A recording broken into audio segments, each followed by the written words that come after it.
You'll notice that my original draft has 2022 because this is an old template. We don't want to have to update this every year. And one of the things you can do is insert a constant for dates. So we're going to go to TaxCycle.com.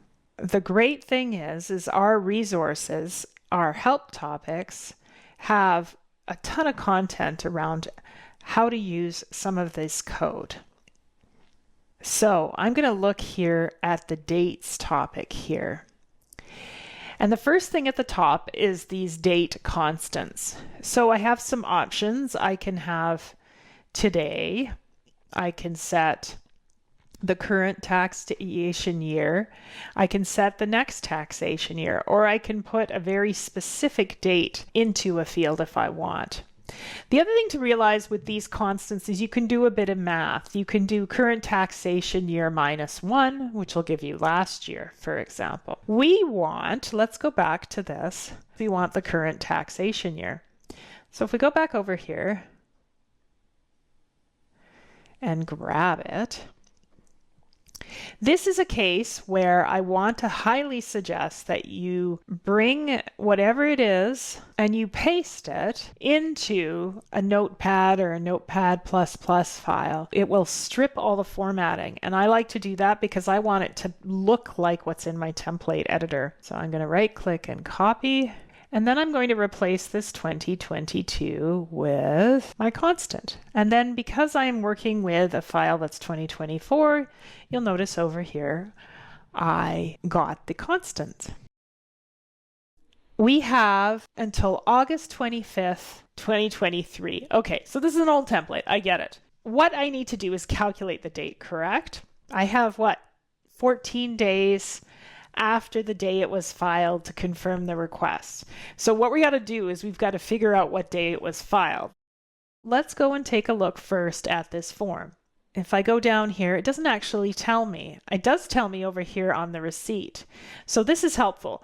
We actually have, it would be October 14th, 2025, it was filed. Now, once again, I'm going to go back to my help and I'm going to find you a couple of things here in template code. If I go back to the list of template code, you want to look at transmission and filing. And one of the beautiful things about this is I can gather information about the receipt. What I mean by this is when you file a return, it has what's called a receipt in the background in TaxCycle. This receipt contains your confirmation number, your code, your message that's received, the time or date stamp. So this is really important. A few other details available there. So each transition type has this receipt information. Now in this case, I want to reference the receipt and then pull a piece of information. So I found that there's AuthRepBiz. I'm going to grab AuthRepBiz receipt. So let's grab this, copy, and I'm going to do my magic, paste, copy, so that I get rid of any formatting from the website. And I'm going to put it in here, and we're going to paste, and it'll get that nice red color automatically. Well, that doesn't really help me. T1 auth, it's giving me the receipt, and it's giving me the date and time on it, but I want it to look a little different. So what I'm going to do is create a very basic condition here to call the information within that receipt. So conditions in TaxCycle are created by opening a field code of some kind. So with the hash, so I'm going to do that, open this. So it has the receipt. You notice how it suddenly disappears.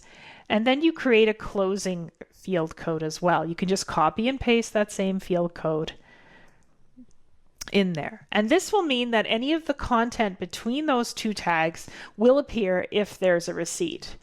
Now, the content, I haven't told them what I want to see, but I could say you have 14 days to appear. So in theory, I can type content. But in this case, I can also go back and I can use one of these special dates.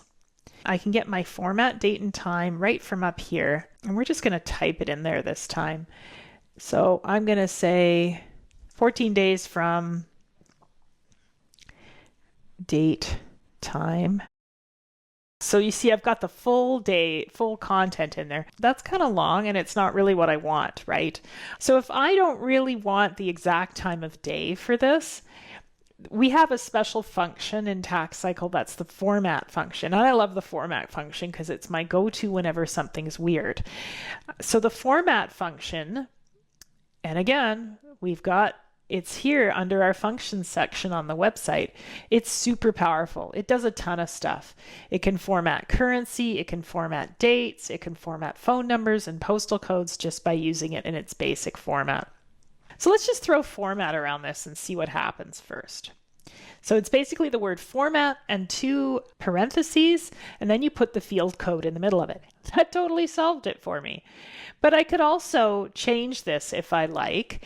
There's ways to manage the dates and create different formats if that's what you want by setting the format using the date January 2nd, 2003.